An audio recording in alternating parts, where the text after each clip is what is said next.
Hello everyone. So আজ আমরা start করছি ক্লাস 10 এর একটা chapter, that is banking. ICSE class 10 এর তোমাদের সেকেন্ড চ্যাপ্টার আছে এটা। সো ব্যাংকিং ব্যাংকিং ওয়ার্ডেই বুঝতে পারছো যে ব্যাংকে কিছু টাকা বা ব্যাংকের যে কাজ, কিভাবে ওরা ইন্টারেস্ট ক্যালকুলেট করছে, সেটা নিয়ে আমরা বুঝবো। দাও রিয়েল লাইফে কিন্তু ব্যাংক কম্পাউন্ড ইন্টারেস্ট চার্জ করে। এখানে জাস্ট বোঝার জন্য আমরা পুরো সিলেবাসটা কেমন আছে আমাদের, যে সিম্পল ইন্টারেস্ট মানে রেকারিং অ্যামাউন্ট হবে, সেখানে সিম্পল ইন্টারেস্ট। কিন্তু রেকারিং জিনিসটা কি? রেকারিং মানে বারবার হবে, মানে রেকারিং ডিপোজিট কথাটার মানে কি হলো, বারবার একই অ্যামাউন্ট ডিপোজিট হবে, ঠিক তো? সাপোজ তুমি ব্যাংকে যাচ্ছ, এই মাসে 100 রুপিস দিয়ে দিলে, বা জানুয়ারি থেকে স্টার্ট করেছো, 1 জানুয়ারি 100 রুপিস দিয়েছো, আবার 1 ফেব্রুয়ারি আবার 100 রুপিস দিয়েছো, 1 মার্চেও 100 রুপিস দিয়েছো, প্রত্যেক মাসে 100 রুপিস দিচ্ছ, রেকারিং ডিপোজিট। আর কিছু একটা সামান্য ইন্টারেস্ট দেওয়া হচ্ছে তোমার, সাপোজ 6% হলো তোমার রেট অফ ইন্টারেস্ট পার অ্যানাম। এটা কিন্তু পার অ্যানাম। আর তুমি ডিপোজিট করছো 100 রুপিস পার মান্থ। সো আমাদের এখানে ক্যালকুলেট কি করতে হবে? ক্যালকুলেট করতে হবে যে ভাবো 2 বছর পরে বা 3 বছর বা 4 বছর পরে এই অ্যামাউন্টটা কত দাঁড়াবে, সেটা যে আমরা কি বলবো, ম্যাচুরিটি ভ্যালু। আর আমাদের ইন্টারেস্ট কত হবে, সো ইন্টারেস্ট আমরা কত পাবো। একটা জিনিস ভেবে দেখো, 1 জানুয়ারি তুমি যে অ্যামাউন্টটা দিচ্ছ তার উপরে যতটা ইন্টারেস্ট পাবে, 1 ফেব্রুয়ারি বা 1 মার্চ বা 1 এপ্রিল বা 1 জুনে তুমি যে অ্যামাউন্টটা দিচ্ছ তার উপরে কি সেম ইন্টারেস্ট পাবে? পাবে না তো। বিকজ ফার্স্ট মান্থে তুমি যে টাকাটা দিয়েছো, ধরে রাখো 1 বছরের জন্যই আমরা কথা বলছি, 1 জানুয়ারি থেকে 1 ডিসেম্বর অবধি তুমি টাকা জমা করছো। 1 জানুয়ারি যে অ্যামাউন্টটা জমা করা হয়েছে তার জন্য কত মাসের ইন্টারেস্ট পাবে? 12 মান্থস। তারপরে যেটা দিচ্ছ তার জন্য কত? 11 মান্থস। তারপরে যেটা দিচ্ছ তার জন্য কত? 10 মান্থস। সো এক একটা মাস কমে যাবে, মানে এটার জন্য আমি 12 মান্থস ইন্টারেস্ট পাবো, এটার জন্য আমি 11 মান্থস, এটার জন্য আমি 10 মান্থস, এন্ড লাস্টে যেটা ডিসেম্বরে দেবে সেটার জন্য শুধু মাত্র 1 মাস, 1 মান্থ। ঠিক? তাহলে এটা ক্যালকুলেট কি আমি বারবার করব? মানে সিম্পল ইন্টারেস্টের তো এই ফর্মুলাটা জানাই আছে, PRT/100, ঠিক না? PRT/100, যেখানে P হলো প্রিন্সিপাল, আর হলো rate of interest, and T হলো টাইম। এটা আমরা ছোটবেলা থেকে পড়ে এসেছি। আমি কি প্রত্যেক মাসের জন্য এটা ক্যালকুলেট করব, না যে একটা সিম্পল ফর্মুলা হয়ে গেলে ভালো হতো? একটা সিম্পল ফর্মুলা হলে ভালো হয় না? সো ওটা কিভাবে করতে পারি আর ফর্মুলাটা কিভাবে আসছে সেটা আগে বুঝে নেওয়া যাক। ঠিক? একটা জিনিস জানতে হবে তার আগে, এটা এপি যখন আমি করাবো তখন বলে দেব কিভাবে আসছে। এখন তোমরা বুঝে রাখো, জাস্ট এটা একটা ফর্মুলা। এপির টাইমে কিন্তু আমি পুরো এক্সপ্লেন করব, ম্যাথসে সবকিছুর এক্সপ্লেনেশন আছে। সো 1 2 3 আপ টু n এই ন্যাচুরাল নাম্বারের সাম হয় n ইন্টু n প্লাস 1/2। ঠিক তো?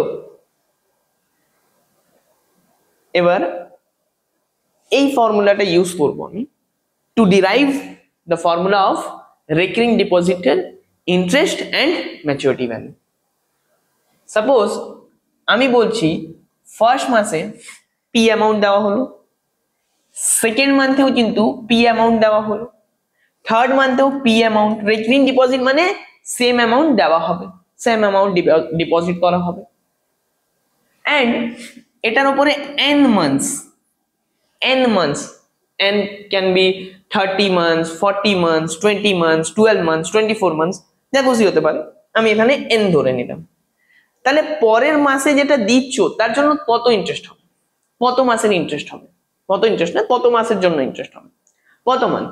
ফার্স্টে দেখো, তুমি জানুয়ারির এক্সাম্পলটা দেখো, এর আগের এক্সাম্পলটা, জানুয়ারির অ্যামাউন্ট 12 মান্থস, তারপরের যে ফেব্রুয়ারিতে দিয়েছো তার জন্য কত কত মান্থ টাইম হবে 11 মান্থস, তারপরেরটা 10 মান্থস। তাহলে এখানেও কি বলতে পারি না যে এটার জন্য আমার n-1 মান্থস, এটার জন্য আমার n-2 মান্থস, এটার জন্য আমার n-3 মান্থস, তারপরেরটা একদম লাস্টে 1 মান্থ।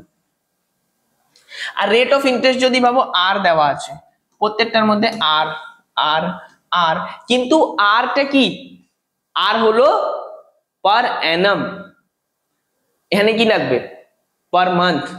টাকা তোমরা জমা করছো per month, rate of interest কি দেওয়া আছে পার অ্যানাম, এটা মান্থে চেঞ্জ করতে হবে না। আচ্ছা অ্যানামে দেওয়া আছে, মান্থে চেঞ্জ করাটা তো ইজি, বাই 12 করে দিলাম, বাই 12 বাই 12 বাই 12 আর বাই 12। এবার প্রিন্সিপাল জানা, টাইম জানা আর রেটটাও জানা, এই তিনটাই যদি জানি আমরা সিম্পল ইন্টারেস্ট কি ক্যালকুলেট করতে পারবো না? পারবো তো। P R T by 100, so P N R by 12, মানে আরটাই তো এখানে, রেটটা তো আর বাই 12 এন্ড বাই 100, ঠিক। পি আর টি বাই 100, আমি এনটা আগে লিখে দিয়েছি, চলবে। প্লাস পরেরটা যেটা হবে P n-1 R by 12 by 100, ঠিক তো।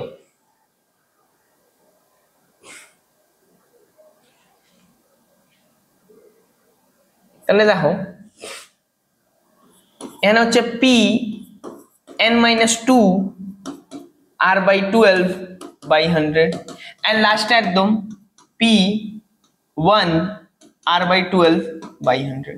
পি আর টি বাই 100 টা ইউজ করছি প্রত্যেক মাসে, জাস্ট মান্থটা আলাদা, নাম্বার অফ মান্থস আলাদা, লাস্ট মান্থে যেটা দিয়েছি তার জন্য 1 মান্থ পাবো, ঠিক। So P R by 12 and by 100 প্রত্যেকটার মধ্যে আছে, বের করে নি।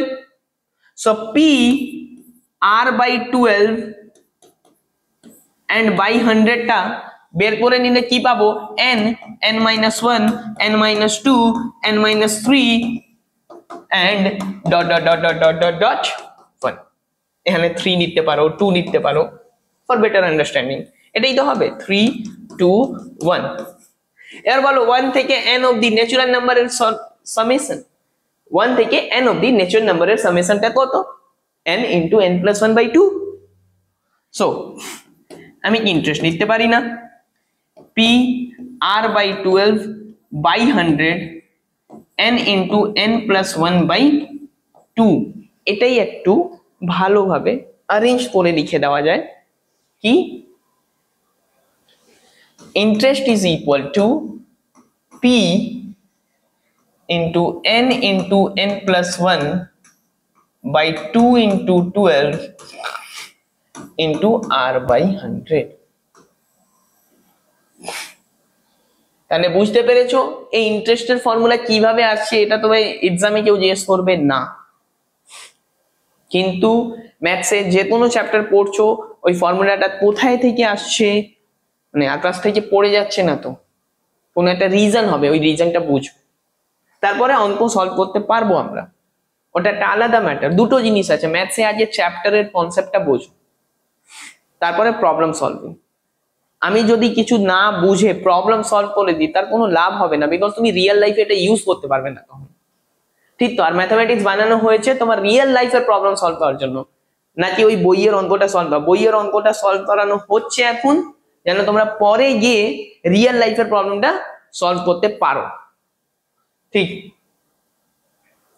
তাহলে এটা তো হলো ইন্টারেস্ট, আমরা কি শুধু ইন্টারেস্ট পাই না, তো আমরা পাই প্রিন্সিপাল, যেটা জমা দিচ্ছি সেটাও তো দেবে। ভাবো তুমি ব্যাংকে টাকা জমা দিচ্ছ, তারা শুধু ইন্টারেস্ট দিয়ে দিল, প্রিন্সিপালটা দিল না, হবে না তো। তাহলে তুমি তো n মাস জমা করেছো, সো ম্যাচুরিটি ভ্যালু কি হবে, maturity value is n Times p। Suppose 12 months দিয়েছো 100 রুপিস করে, 1200 হবে, 12 into 100, সেটা কত হলো np প্লাস এখানে আছে p n into n plus 1 by 2 into 12 into r by 100, ডান। এই দুটো ফর্মুলা আছে যেটা নিয়ে আমরা পুরো চ্যাপ্টারে খেলবো, ফর্মুলাটা ভালোভাবে দেখে নাও, পুরো ফর্মুলা ভালোভাবে দেখে নাও। দুটোই, একটা হলো ফর ম্যাচুরিটি ভ্যালু, আলাদা কিছু না, maturity value is np plus i, যেটা ছোটবেলায় অ্যামাউন্ট পড়তে না, principal plus interest, principal plus interest. ঠিক, চলো তাহলে এবার যেটার জন্য আমরা এত কিছু করছিলাম কোশ্চেন সলভ করা, কোশ্চেনটা সলভ করে নেওয়া যাক। এটা ভালোভাবে দেখো তোমরা, ঠিক আছে, ভালোভাবে দেখে নাও যে ফর্মুলা কিভাবে আমরা পাচ্ছি। সো ফার্স্ট কোশ্চেন দেখো, Avinash deposits rupees 2000. Avinash deposits rupees 2000 per month in a recurring deposit account in a recurring deposit account for 3 years at 8%. So এই সব টাইপের কোশ্চেনে আগে গিভেনটা দেখে নেবে, কি কি গিভেন আছে। পি আমার গিভেন আছে, গিভেন কি আছে, পি গিভেন আছে rupees 2000।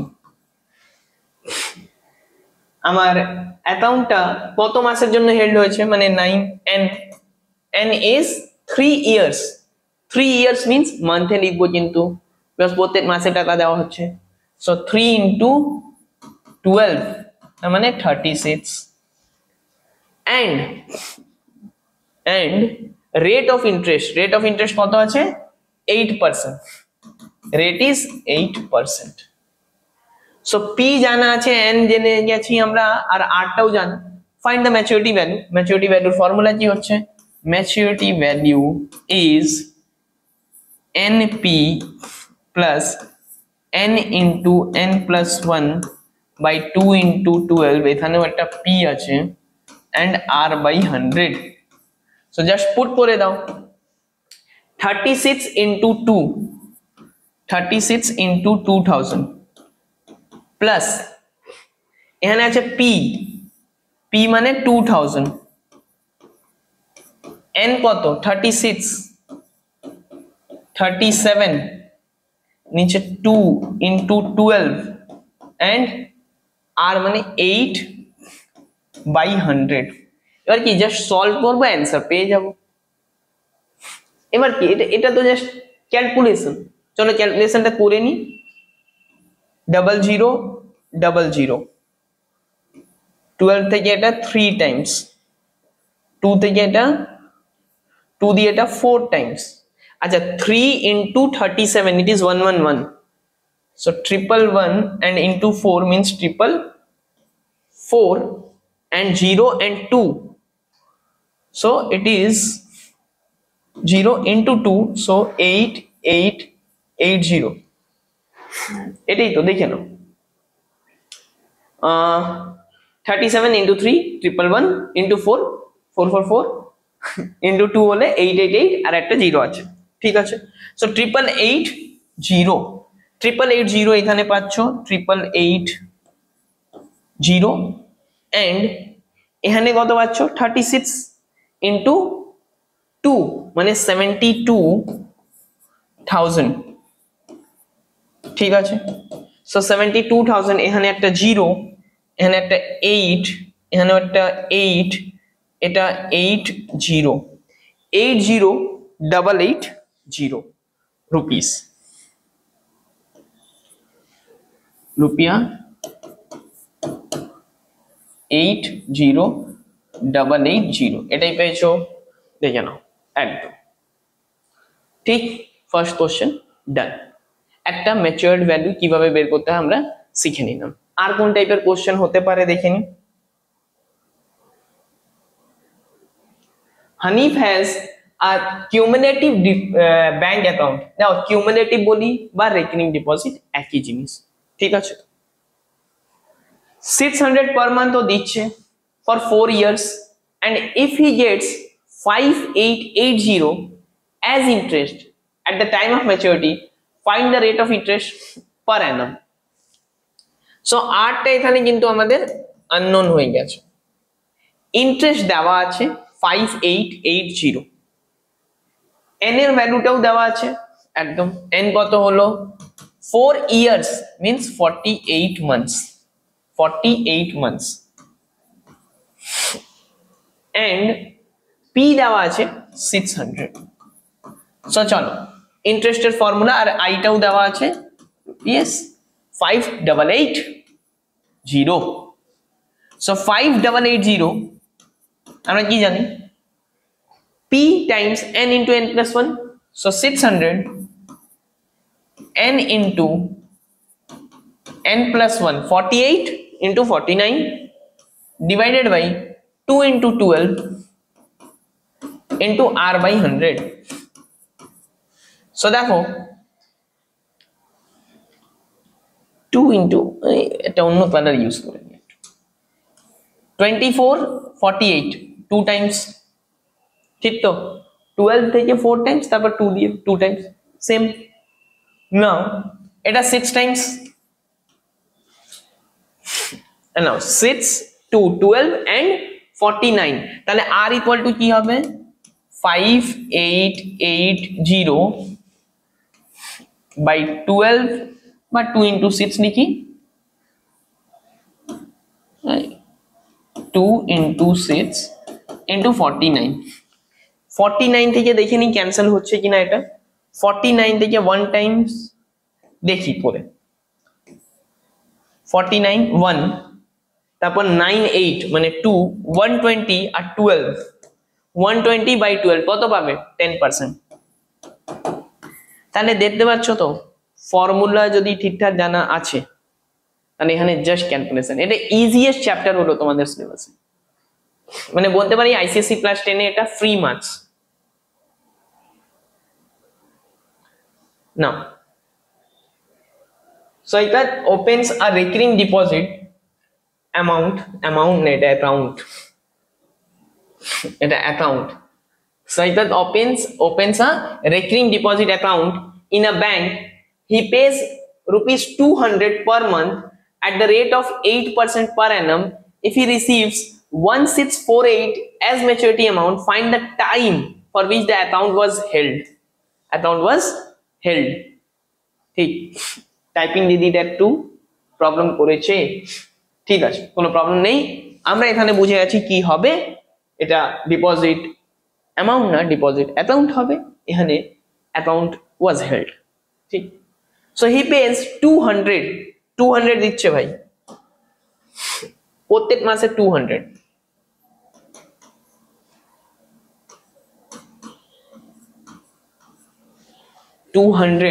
and rate is 8%.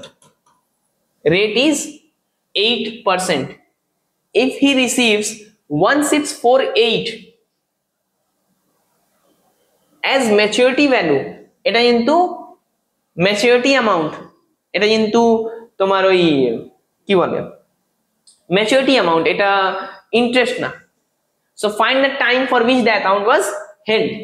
so n টাই আমাদের জানা নেই, এখানে কি পাচ্ছি maturity value is n times p plus n into n plus 1 by 2 into 12, এখানে একটা p multiplied আছে একটা r by 100, এটাই আছে ফর্মুলা। p এইদিকে লেখো এইদিকে লেখো একই। সো maturity value কত দেওয়া আছে 1648, এখানে np n টাই তো জানা নেই, so n times 200 plus n into n plus 1 by 2 into 12 into 200 and rate টা কত দেওয়া আছে 8%, 8 by 100, so 100 এটা 200 এখানে হয়ে গেল 2, এই 2 টা এটা থেকে ক্যান্সেল আউট, 4 থেকে এটা 2 টাইমস, 4 থেকে এটা 3 টাইমস, ঠিক। এবার 3 আমি দুদিকেই মাল্টিপ্লাই করে দিই, ক্যালকুলেশনটা একটু ইজি থাকবে।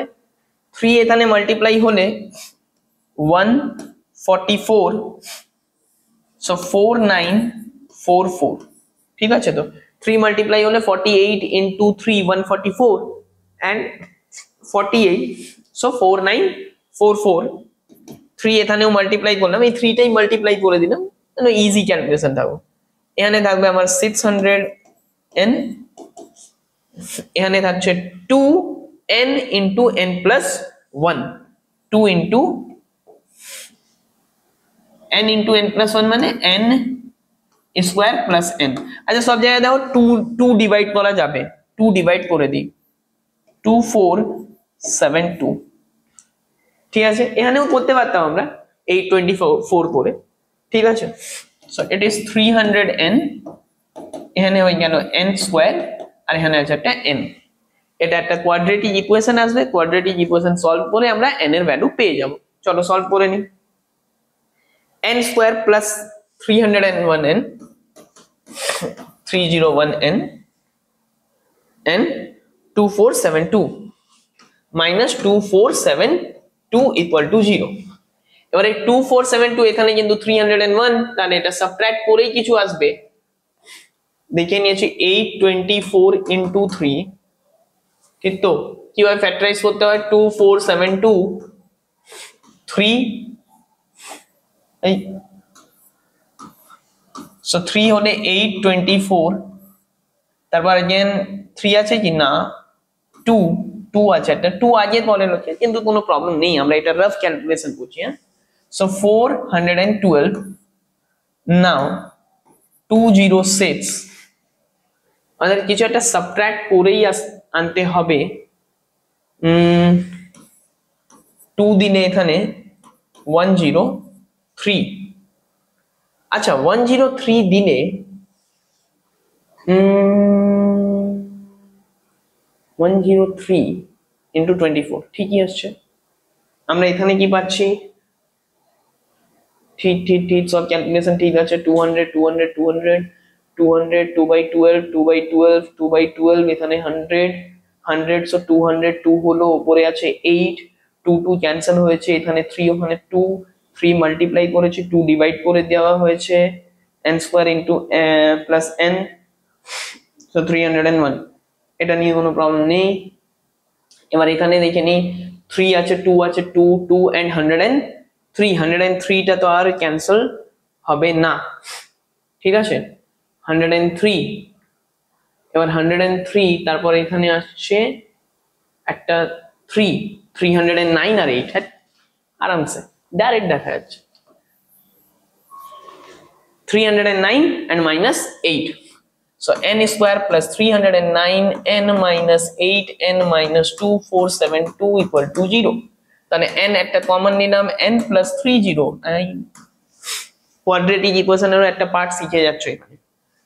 minus 8 n plus 309 equal to 0, so n minus 8 and n plus 309, এই অ্যামাউন্টটা আসবে -309, যেটা আমরা তো নেবই না n এর ভ্যালু, বিকজ নেগেটিভ তো হবে না n এর ভ্যালু। -309 মান্থসের জন্য তো ডিপোজিট করবে না, মানে টাকা এখন নিয়ে নিচ্ছ, 309 মাস পরে জমা হবে। So n is equal to 8, n equal to 8, ঠিক আছে। চলো এবার last question. Nitisha has a recurring deposit account, এখানে অ্যাকাউন্ট ঠিক লিখেছে, in Bank of India। she deposits ₹1000 per month at 10% per annum। রেটটা দেওয়া আছে, if she gets 5550 as interest at the time of maturity, ঠিক আছে, ভালো জিনিস। ইন্টারেস্টটা দেওয়া আছে 5550, এন্ড রেট কত দেওয়া আছে? 10%, রেটটা হলো 10%।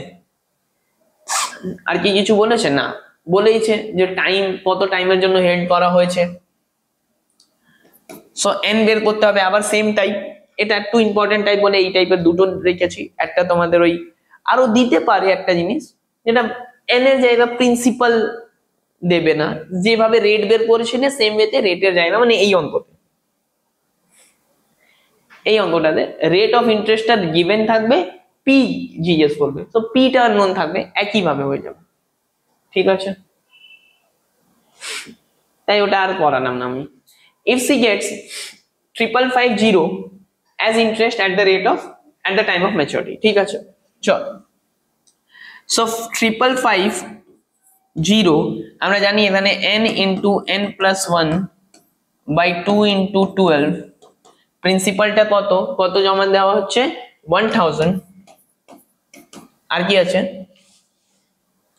r by 100, এই 1000টা, আরটা কত? 10% না, 10%, so 10 by 100, 10 by 100 এটা ক্যান্সেল করো, এখানে 10 টাইমস, উপরে তো 100 আছে, 2 into 12, ঠিক তো? তাহলে এই 100 এর মধ্যে একটা জিরো তো ক্যান্সেল হয়ে যাবে এইদিকে, একটা জিরো কিন্তু এইদিকে ক্যান্সেল হয়ে যাবে, দেখে নাও 5550 অ্যাজ ইন্টারেস্ট ছিল, তো একটা জিরো এইদিকে ক্যান্সেল, 555 থাকছে, এন্ড পুরো 10টাও আসবে, দাঁড়াও ক্যান্সেল করি ভালোভাবে, এটা 5, তাহলে আমি বলতেই পারি একদম ঠিকঠাক ভাবে ক্যালকুলেশন বললে n into n plus 1, ঠিক করে দেখবে এখানে আমি 2 দিয়ে ডিভাইড করে দিয়েছি, 5 আর 10 মানে 50, সো আসবে 5550 into 12 by 50, by 50 যখন আছে একটা জিরো তো ক্যান্সেল, 100 হলে 5 থেকে 100 হয়ে যাবে, তারপর 11, 111, so 111 into 12, 111 into 12 থাকছে আমার কাছে, ঠিক 5 দিয়ে ডিভাইড করলে 111 into 12, এটাই ক্যালকুলেট করতে হবে, এখান থেকে n বের করতে হবে এটা সলভ করে, so n into n plus 1 into 111 into 12, 111টা break করা যাবে, 111টা ব্রেক করা যাবে এখানে, এটা দেখেও এইভাবেও অ্যান্সার বলা যেতে পারে, আমি জাস্ট ব্রেক করছি বেটার আন্ডারস্ট্যান্ডিং এর জন্য, যে দেখেই তোমরা বুঝতে পারো, সেটা 36 into 37, এখানে সলভ না করেও n এর ভ্যালু 36 বলা যেতে পারে, বাট তোমার যদি এটা এমসিকিউ না তাহলে পুরোটা সলভ করতে হবে, কি করব n স্কয়ার প্লাস n, তাহলে লিখব n square plus 37n minus 36n minus 36 into 37, better আমি এটা মাল্টিপ্লাই করে আবার কেন ফ্যাক্টরাইজ করতে যাব, তাই আগেই ফ্যাক্টরাইজ করে দিলাম, সো n কমন নিলে n plus 37 minus 36 কমন নিলে n plus 37, so n minus 36 n plus 37, সেখানে n এর ভ্যালু কত বেরোবে 36, এখান থেকে n একটা বেরোবে n equal to minus 37, but ওটা আমরা নেব না, ঠিক আছে, n equal to আমরা কত নেব 36, মানে 3 ইয়ার্স এর জন্য অ্যাকাউন্ট হেল্ড ছিল। এবার অ্যামাউন্টটা কত হবে, অ্যামাউন্টটা কত হবে এটা তোমরা ক্যালকুলেট করে কমেন্টে জানাবে, ঠিক আমি n বের করে দিয়েছি তোমাদের জন্য, n equal to 36 হয়ে গেছে, তোমরা কতটা বুঝেছো সেটা দেখাও কমেন্টে এই অ্যামাউন্টটা বের করে, ঠিক আছে। আমরা এই ক্লাস 10 এর ভিডিও সিরিজটা কন্টিনিউ রাখবো, আমাদের ম্যাথস আছে আরো সবকিছুই কন্টিনিউ রাখবো, কমেন্টে জানাও যে এটা ভালো লাগছে কিনা, হেল্পফুল হচ্ছে, আর তোমাদের স্কুলে যদি এখন তাড়াতাড়ি মানে রিসেন্টলি কোনো একটা এক্সাম আছে, তার জন্য একটা চ্যাপ্টার তোমরা পিছিয়ে আছো, ওই চ্যাপ্টারের ভিডিও দরকার আছে, কমেন্টে অবশ্যই জানাবে, ঠিক আছে। আজকে এতটাই থাক, থ্যাংক ইউ।